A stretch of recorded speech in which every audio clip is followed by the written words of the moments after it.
রবিন তাড়াহুড়ো করে গাড়িটা পার্কিং করে সোজা শোবার ঘরে চলে যায়। রাস্তায় গাড়ি বন্ধ হয়ে যাওয়া এবং ডাইনির সাথে ঘটে যাওয়া ভয়ঙ্কর ঘটনা বাড়ির কারোর সাথে শেয়ার করে না, কারণ এটা জানাজানি হলে তারাও দুশ্চিন্তা করবে। এইভাবে সে বিষয়টি নিজের ভিতরে রাখতে চেষ্টা করে, মনে মনে বিষয়টি ভুলে যেতে চায়, কিন্তু তার ভিতরে একটা অস্থিরতা কাজ করে। কোনোভাবে নিজেকে শান্ত করতে পারছে না, ঘুমানোর চেষ্টা করে, কিন্তু কেন অজানা আতঙ্কে তার ঘুম আসছিল না।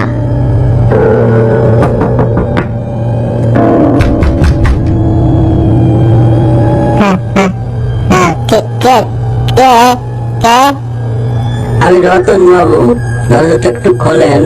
গাড়ির চাবিটা নিচে ফেলে এসেছিলেন, তাই দিতে এলাম। আচ্ছা ঠিক আছে, আমি আসছি। রবিন চাবিটা নিয়ে আবারও শুয়ে পড়ে এবং এক সময় ঘুমিয়ে যায়।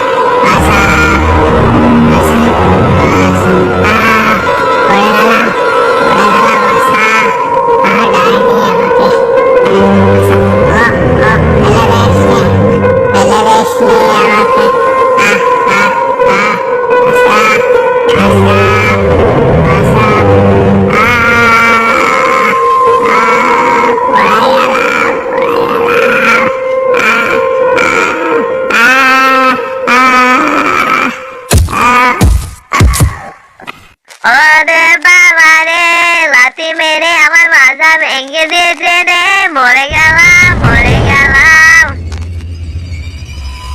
আমি তো তোমাকে লাথি মারিনি বউ, আমি তো স্বপ্নে ডাইনি বুড়িকে লাথি মেরেছি। ঘুম ভেঙে দেখছি তুমি নিচে পড়ে গেছো। গত রাতে বাড়ি ফেরার সময় আমার গাড়ি বন্ধ হয়ে গেছিল এবং ওই ডাইনি আমাকে বিভিন্ন জায়গায় তাড়া করে ফিরেছে। আমি সারা রাত ওই ডাইনি বুড়ির স্বপ্ন দেখেছি, সেজন্য এখনো আমাকে তাড়া করে ফিরছে।